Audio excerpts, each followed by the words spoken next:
I've been sitting dormant for 3 years. Like, what am I gonna do? Is life over? Is this the best that it was gonna get? Because I couldn't feel anything. I just felt dull. So I just chose to be alone many times. I literally put my do not disturb on and ringer off majority of the day, just because the phone ringing would actually irritate me. Why am I carrying all this? Jesus has already been on the cross. Why I gotta go get on the cross when he's done it for me? We ain't supposed to be perfect. We're human. And when I tell y'all I lost it, I lost it, like deep lost it. God speaks to us in the quiet moments. So silence can be a gift or it can be a thief. Don't wait for somebody to tell you you're significant. So I pray that we bond through this, we inspire each other through this, and that my life in some way serves as freedom and liberation for you.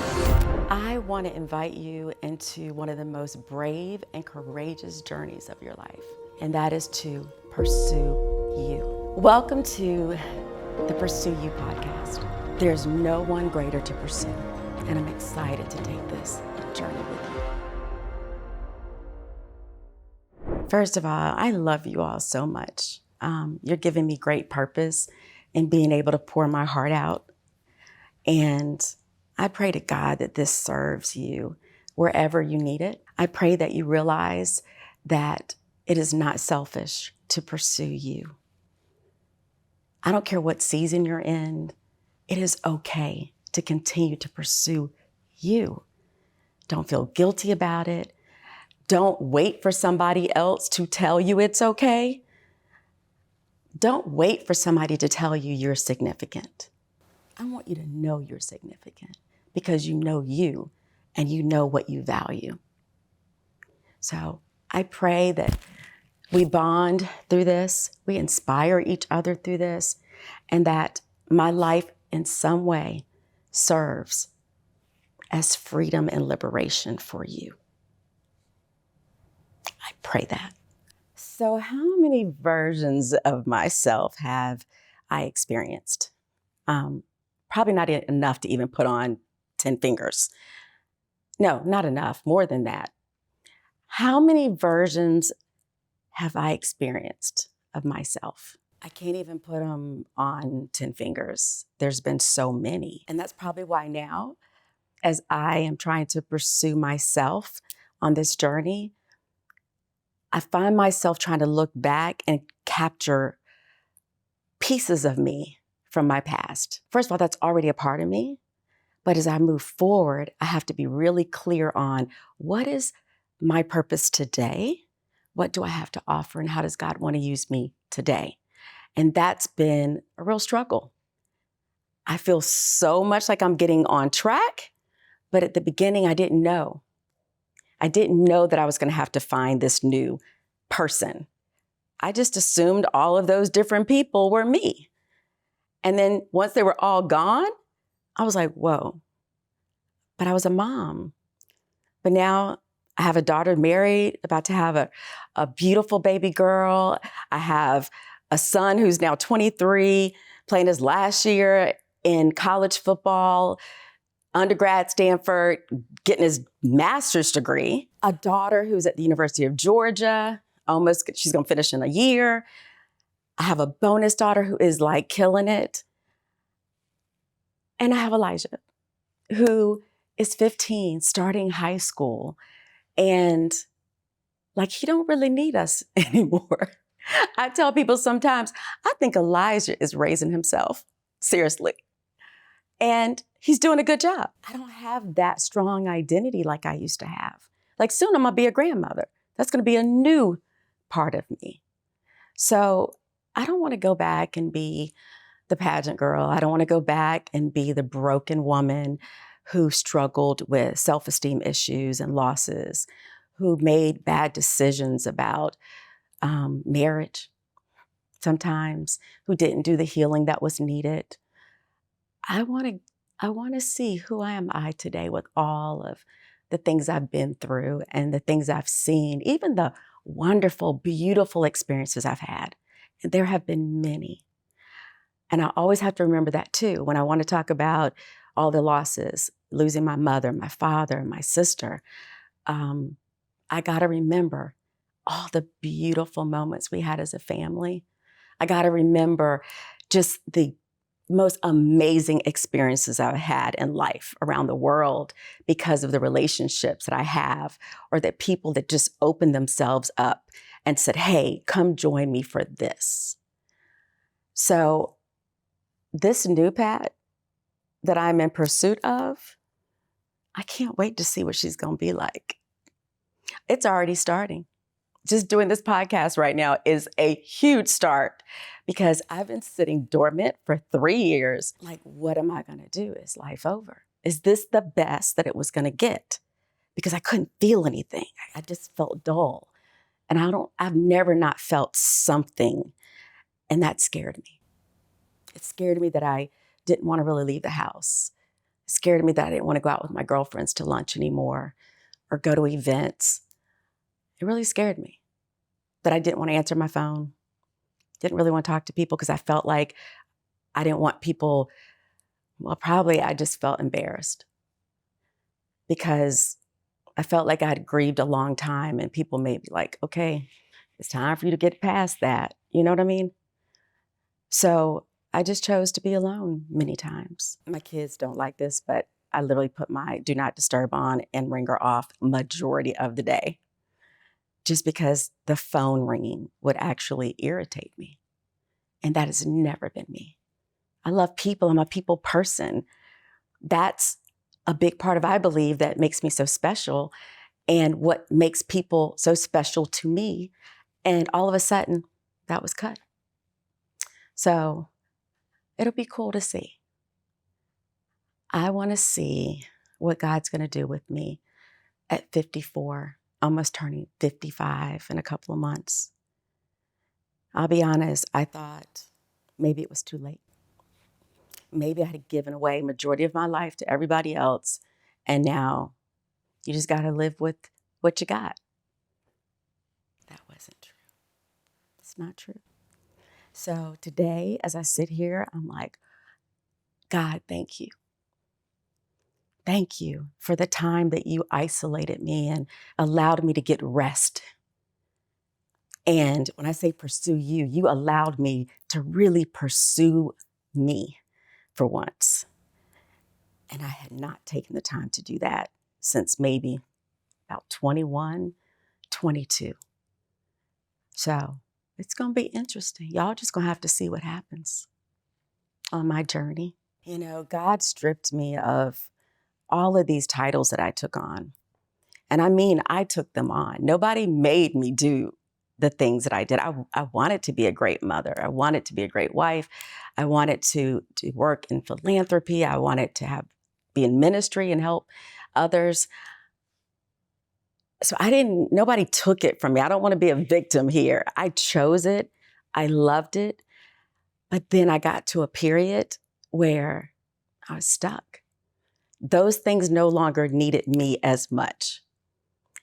And even though I always kept that in mind, I used to hear people say, don't lose yourself. Continue to maintain your purpose so that when your kids are gone, you'll be good. As much as you try to do that, and I'm not speaking for everybody, I'm talking about me, with 5 kids, a very dynamic life, very dynamic husband, it was very difficult to truly spend time on me, what it was I wanted to do, what I needed to do, because really, that's what God wanted me to do in that season. So now it's like, I have the greatest opportunity. This is my greatest job description and opportunity, and that is to pursue me. Like, do the work. Do the work. So whatever that next, well, I'm already in my next. I'm shooting this podcast. So y'all, I could not have seen this, not even 3 months ago. I've talked about this for 3 years. And then for people who knew me from about 10 years ago, I was talking about it, but I didn't do it. It wasn't time. God was still doing work inside of me so that all that's in here, I can now share with you. because I can only imagine there's someone sitting there now feeling stuck. Maybe you're unhappy in your marriage. Maybe you're struggling with grief and loss. Maybe you lost your job. Maybe you're retiring. There's so many shifts and changes in life, transitions. And that's all it is a transition. And I'm learning that once you have those breaks and moments, don't look at it as punishment. Look at it as a gift from God, so that He can prepare you and you can get prepared for whatever that next is. Maybe you want to get married again. Maybe you've never been married, but you want to be married. Maybe you just want to be single. That's fine too.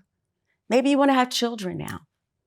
Or maybe, you know what, that wasn't necessarily in the plan. I've learned that none of us are stuck.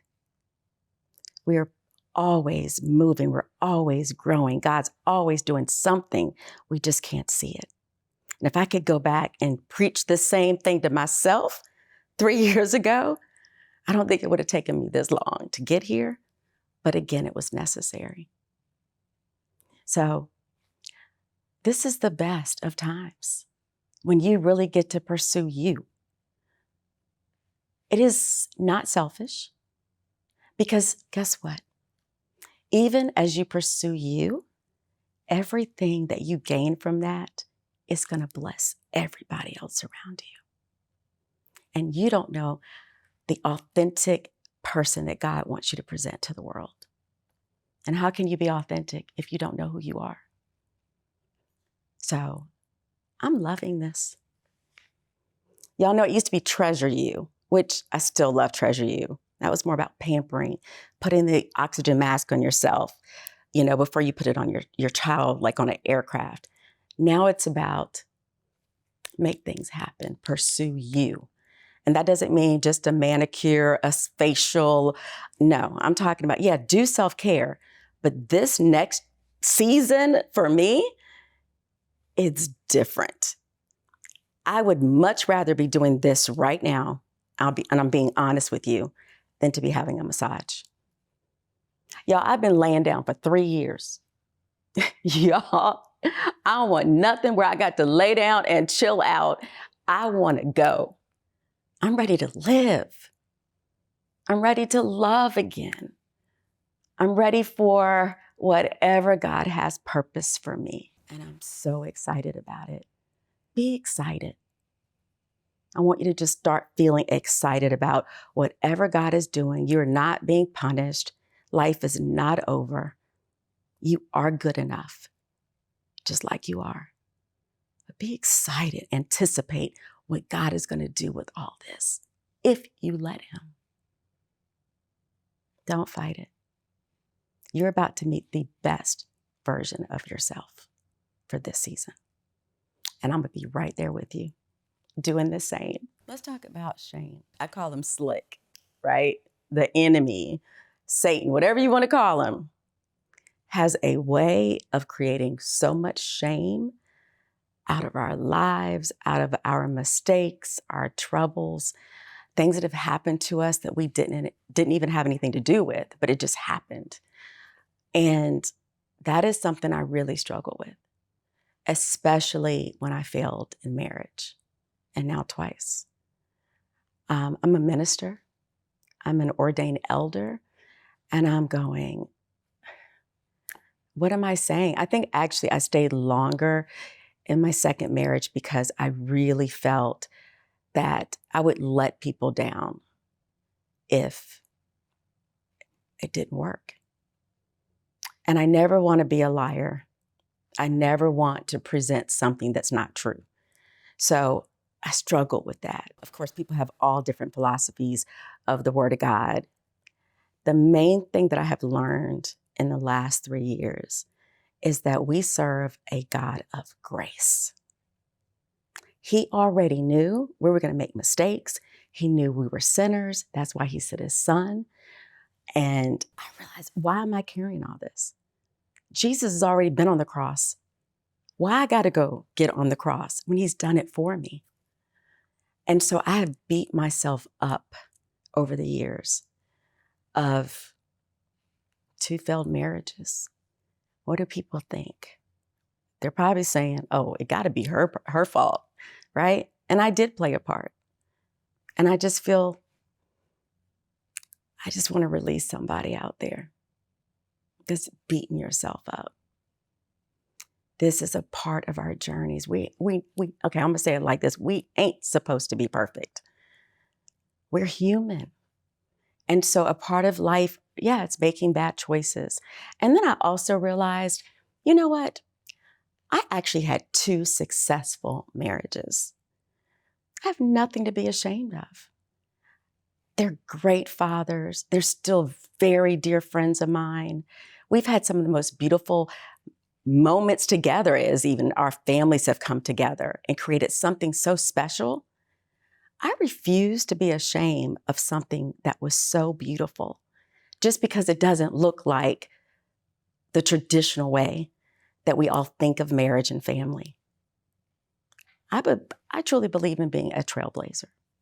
And I pray to God that people have looked at our situation, they'll look at me and realize you're not broken. You just got to look at it as I'm human. And then you got to lean in real hard on God. I'm telling you, He will reveal things to you when you least expect it through somebody. I've watched series or movies or I'm reading a book and something will just pop up. Like, whoa. And it's really given me this profound now perspective on humanity and all of our journeys to what? We want to get to glory. That's it. And He's not asking us to be perfect. He already knew we were going to be sinners. So we have to let go of the shame. I hope this is breaking shame off of somebody right now, that you're probably carrying something that you have no reason to carry because you're beautiful, you're special. Those broken parts of us, that's what makes us interesting. And the journey back to coming back together again, it's amazing, but it's hard. So as I sat in those moments of shame, isolation, quiet, God was He was speaking to me in ways I had no idea He was doing it. There were days I did not feel like opening my Bible. Just didn't. I didn't feel like reading. But God had a way of getting me the word, whether it was through a friend that says something that happens with one of my kids. Like, you'd be surprised the way God will speak to you. And then when I totally started embracing the isolation, y'all, now I really like being alone. Like, I actually love it. I didn't even know I would love it. I was so used to a noisy life that was so dynamic and many times chaotic, like where, you got 5 different carpools. You got to grab the baby bag, the gym soccer bag, the football helmet. Like, I was just go. And that's all I knew.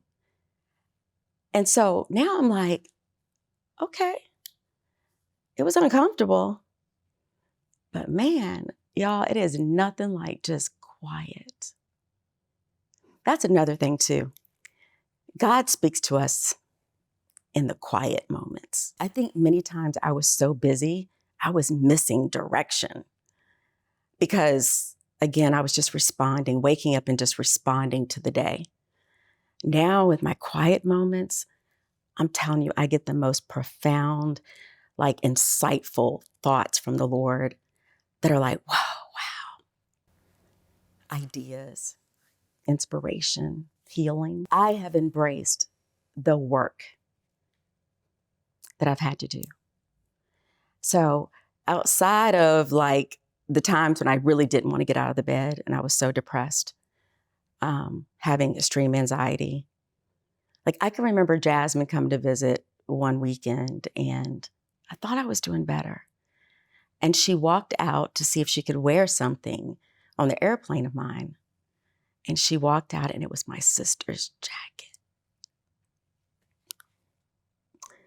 And I have a picture of Pam and I with that same shirt on, jacket that she told me I could have. She gave it to me because I loved it.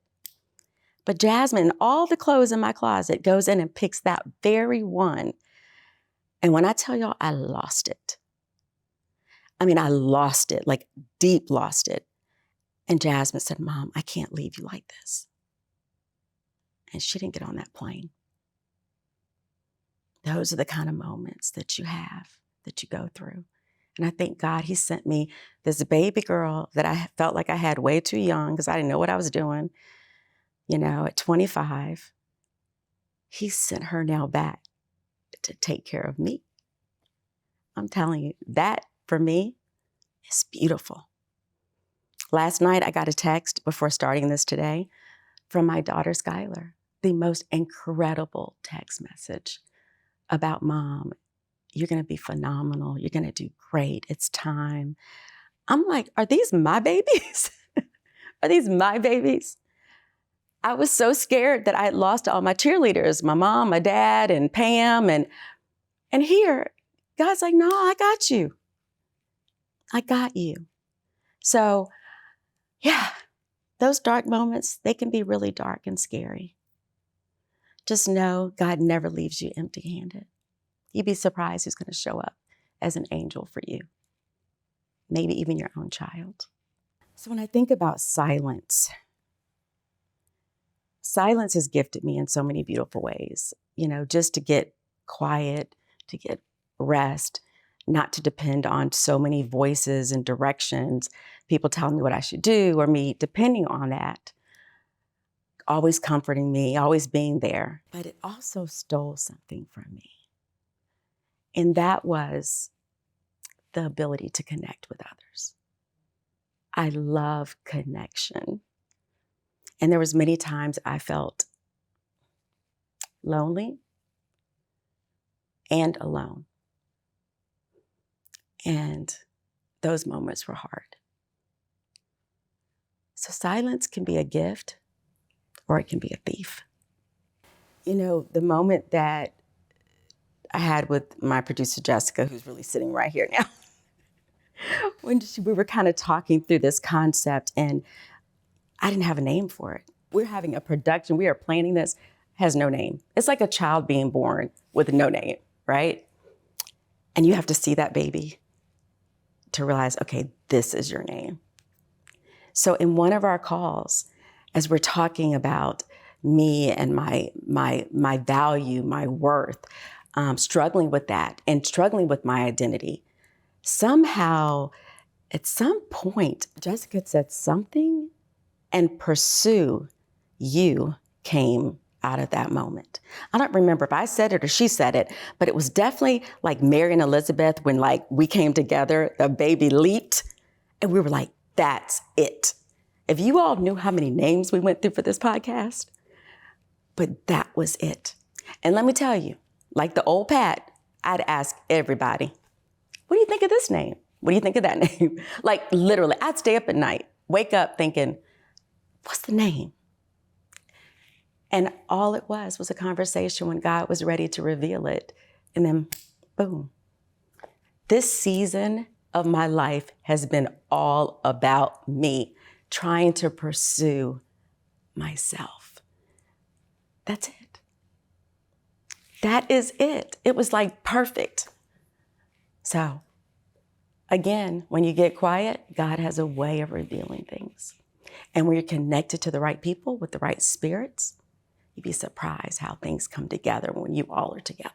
So I became a believer in like 1997 after going through a very difficult time. That's when I went through my first divorce. I was young, I was in LA, and it was actually my sister Pam that talked me in going to a church.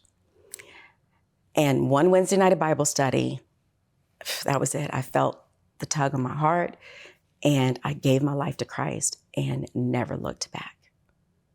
So even though times got hard, that's one thing that I always believed was that there is a Lord that is right there with me, who has me covered, and that is my Lord and Savior, Jesus Christ.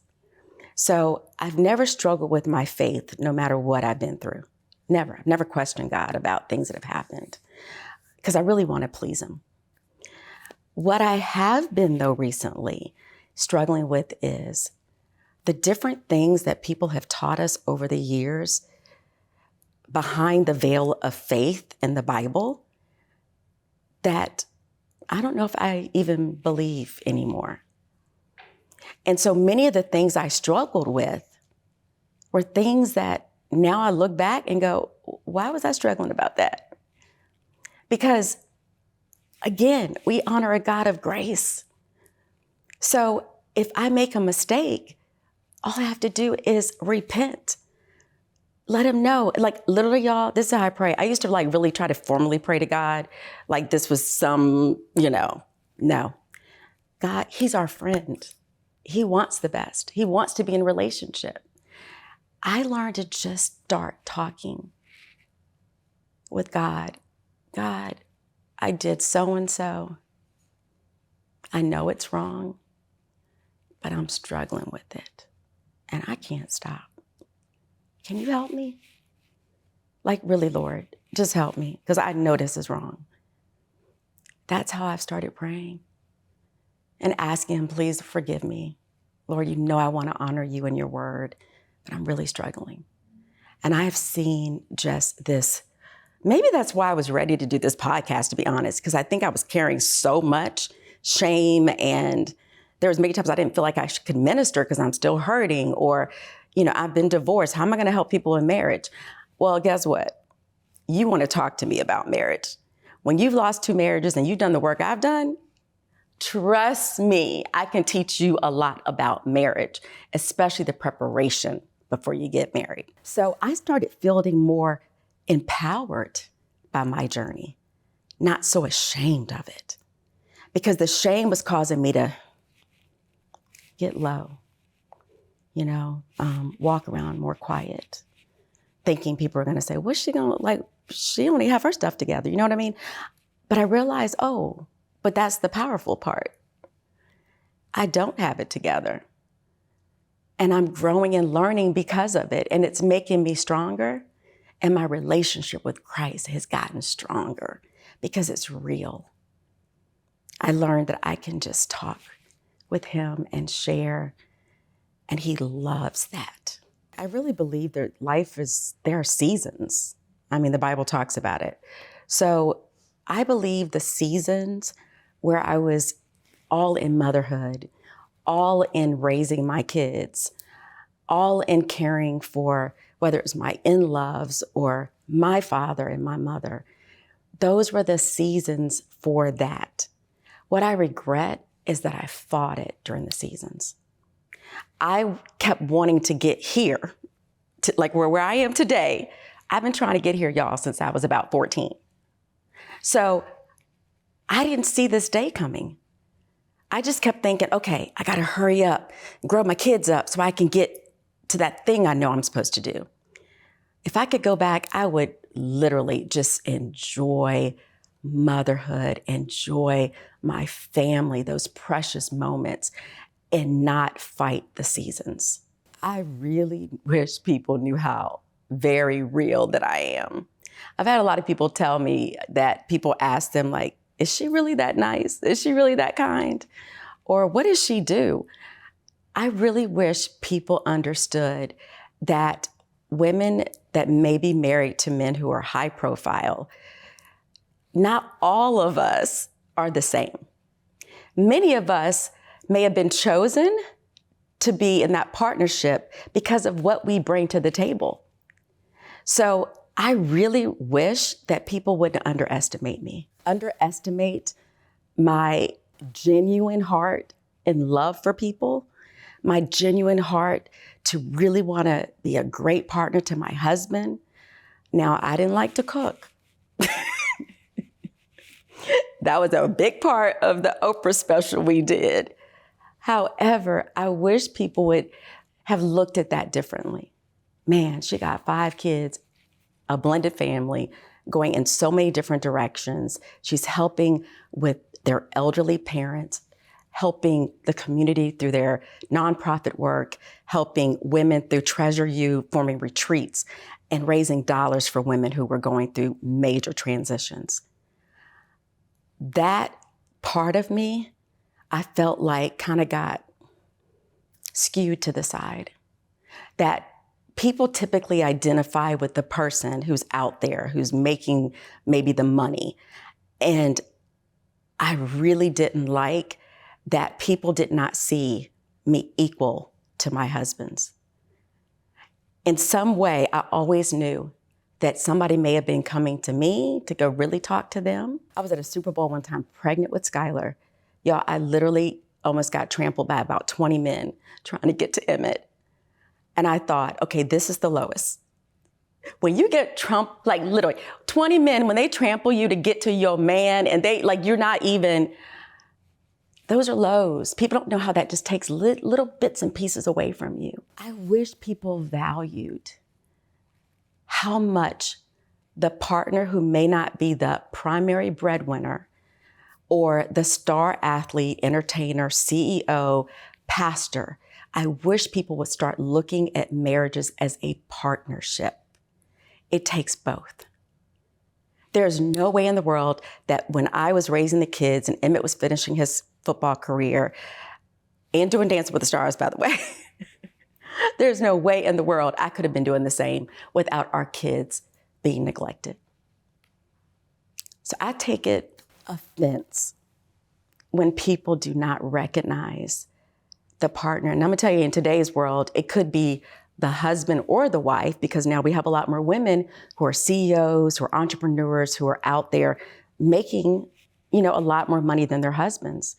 So I stand for every man and woman that supports somebody that has to be out there, because trust me, we are handling everything else so that person can do what they do. It's a partnership. Let me just tell you a story. This might help. Years ago, we were at a golf tournament in Lake Tahoe, and we decided to take our group to dinner. After dinner, I chose to use my credit card to pay for dinner. Okay? There was an athlete at the table who said, "Emmett, thanks for dinner." And I said, "Well, I treated tonight." He goes, "You ain't run all those yards." Y'all could have, like, literally, it took everything in me. I did come back at him. Maybe I should have been more patient and gracious in the moment, but I couldn't. He triggered me and struck a chord, again, devaluing what I bring to the table. In those moments, they hit hard. When you have your own passion, like that was my budgeted money. Now, mind you, I still was making money. I've been a speaker. I am an entrepreneur. I've had my own clothing line. I mean, you may not know it, but I was still making my own money.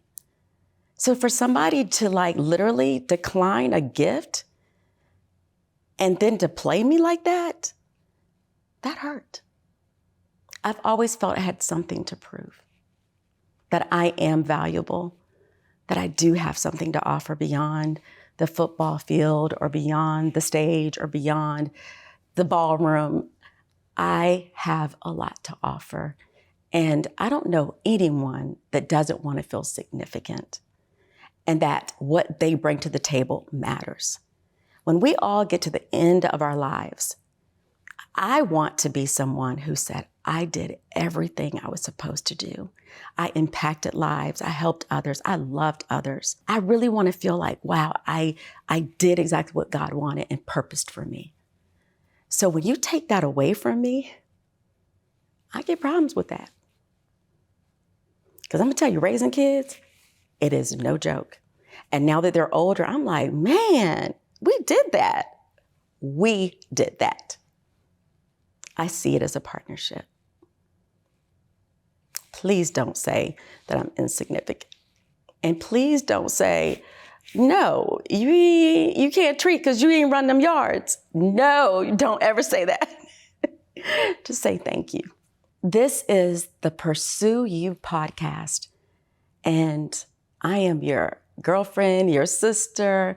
I can be your mama Pat, your daughter Pat, whatever it is that you need me to be. I am that for you. I want to invite you into one of the most brave and courageous journeys of your life, and that is to pursue you. There's no one greater to pursue, and I'm excited to take this journey with you.